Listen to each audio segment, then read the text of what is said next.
প্রিয় সাংবাদিক ভাই বোনেরা এবং দেশবাসী, আমরা আজ এখানে দাঁড়িয়েছি গণতন্ত্র এবং 2024 সালের হাজার হাজার আমাদের আহত এবং শহীদ ভাইদের রক্তের সাথে যে বেইমানি হচ্ছে, যেই প্রতারণা হচ্ছে, যেই বিশ্বাসঘাতকতা হচ্ছে তার প্রতিবাদে।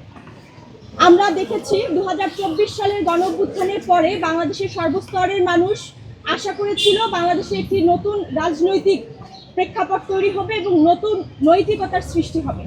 কিন্তু দুঃখের সাথে লক্ষ্য করছি বাংলাদেশ নির্বাচন কমিশন গণঅভ্যুত্থানের হাজার হাজার আহত এবং শহীদদের রক্তের উপরে পাড়া দিয়ে তারা আবারও সেই পুরনো লুটেরা, সেই নব্য ফ্যাসিবাদ এবং ঋণখেলাপি এবং দ্বৈত নাগরিকত্বধারীদের বৈধতা দিচ্ছে, যা গণঅভ্যুত্থানের আকাঙ্ক্ষা এবং গণঅভ্যুত্থানের স্পিরিটের সাথে সম্পূর্ণভাবে আসলে বিশ্বাসঘাতকতা এবং সাদৃশ্যপূর্ণ কোনোভাবেই নয়। আমরা দৃঢ়ভাবে জানাতে চাই 2024 সালের হাজার হাজার শহীদের রক্তের উপর দিয়ে যেই সরকার গঠিত হয়েছে এবং যেই নির্বাচন কমিশন গঠন করা হয়েছে, তাদের অন্যতম দায়িত্ব ইতিহাসের সর্বোত্তম, স্বচ্ছ, নিরপেক্ষ এবং প্রতিদ্বন্দ্বিতামূলক একটা নির্বাচন বাংলাদেশের জনগণকে উপহার দেওয়া। কিন্তু আমরা দেখতে পাচ্ছি তাদের বক্তব্য যে তোমাদের মনোনয়ন বৈধ করে দিলাম, ব্যাংকের টাকাটা দিয়ে দিও, এই ধরনের বক্তব্য দিয়ে তারা ঋণখেলাপিদের মনোনয়নের বৈধতা দিচ্ছে।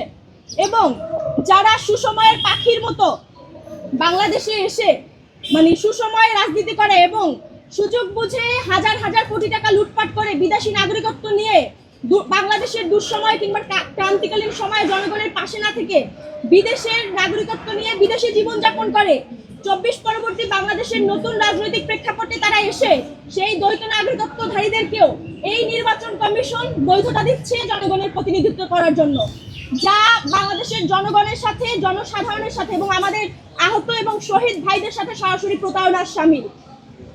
আমরা স্পষ্ট করে বলতে চাই, নির্বাচন কমিশনের এই ধরনের ভূমিকা এবং তারা যে ধরনের আচরণবিধি প্রকাশ করছে, তারা যে ধরনের পক্ষপাতিত্বমূলক আচরণ করছে, সেটা কোনোভাবেই তাদের সাথে তাদের কাছ থেকে আমরা আশা করি না।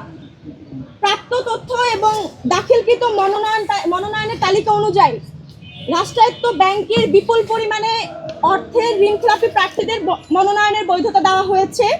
একাধিক ব্যাংকে খেলাপি থাকা সত্ত্বেও নির্বাচন কমিশন টেকনিক্যাল ক্লিয়ারেন্স দেখিয়ে নানা অজুহাতেও বৈধতা দিচ্ছে এবং আদালতে চলমান আর্থিক মামলার পরেও প্রার্থীদের তালিকায় নাম বহাল রাখছে।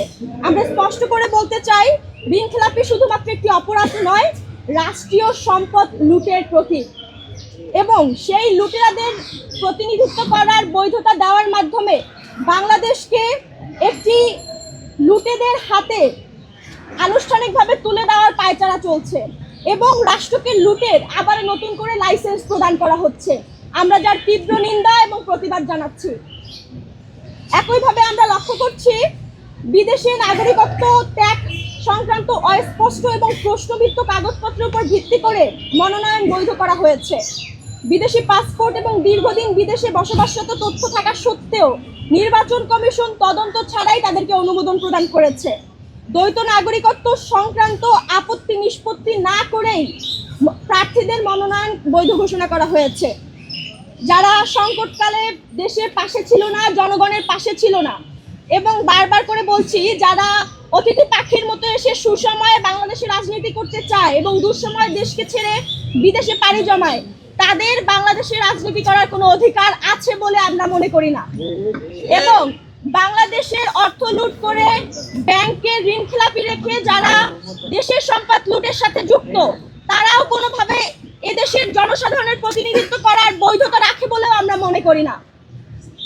সেই জায়গা থেকে বলতে চাই, শহীদের রক্তের প্রতি দায়বদ্ধ থেকে এই নির্বাচন কমিশন যদি অতি সত্বর এই সকল দুর্নীতিবাজ এবং ঋণখেলাপিদের মনোনয়ন বাতিল না করে এবং দ্বৈত নাগরিকত্বধারীদের মনোনয়ন বাতিল না করে, সেই ক্ষেত্রে বৈষম্য বিরোধী ছাত্র আন্দোলন কঠিন থেকে কঠিনতর কর্মসূচি সারা বাংলাদেশ ব্যাপী ঘোষণা করবে এবং তাদের জন্য এটা এক প্রকার আমরা আলটিমেটাম দিতে চাই যে অতি দ্রুত তারা যাতে জনগণ এবং সাধারণ শিক্ষার্থী থেকে শুরু করে মানুষের পালস বুঝে, যদি তারা সেই মানুষের পালস এবং জনগণের মতামতকে প্রাধান্য না দিয়ে জনগণের পালসের বিরুদ্ধে গিয়ে তারা এই সিদ্ধান্তে অটল থাকে, তাদের পরিণতি খুব করুণ হবে, যেটা হাসিনার ক্ষেত্রে হয়েছিল। আমরা স্পষ্ট ভাষায় বলতে চাই, কোনোভাবেই এই দ্বৈত নাগরিকত্বধারী এবং লুটেরা ঋণখেলাপিদের মনোনয়ন প্রত্যাহার না করলে এই নির্বাচন কমিশনকে বৈষম্য বিরোধী ছাত্র আন্দোলন ছেড়ে কথা বলবে না। আমরা তাদের বিরুদ্ধে কঠিন থেকে কঠিনতর কর্মসূচি ঘোষণা করতে বাধ্য হব এবং এর প্রেক্ষিতে বাংলাদেশে যে কোনো ধরনের ঘটনা ঘটতে পারে আমরা তাদেরকে আগেই হুঁশিয়ারি করে দিতে চাই। আমরা জানাতে চাই, আমরা কোনোভাবেই আমাদের শহীদ এবং আহত ভাইদের রক্তের সাথে বেইমানি হতে দিব না। যারা 24 পরবর্তী সময়ে একটা একটা হচ্ছে পরিবর্তনের বার্তা নিয়ে এই আসনগুলোতে আসিত হয়েছিল, বসেছিল, তারা যদি পরিবর্তনের চিন্তা বাদ দিয়ে আবারও সেই ক্ষমতাসীনদের সেফ করার জন্য, ক্ষমতাসীনদের বিশেষ সুবিধা দেওয়ার জন্য আইনের ফাঁকফোকর দিয়ে তাদেরকে বৈধতা দেয়, সেটা কোনোভাবেই বাংলাদেশের সাধারণ জনগণ মেনে নেবে না। আমরা আবারও বলতে চাই, অতি সত্বর তাদের ঋণখেলাপি এবং দ্বৈত নাগরিকত্বধারীদের মনোনয়ন বাতিল না করলে এর পরিণতি খুব ভয়ঙ্কর হবে। ধন্যবাদ সকলকে।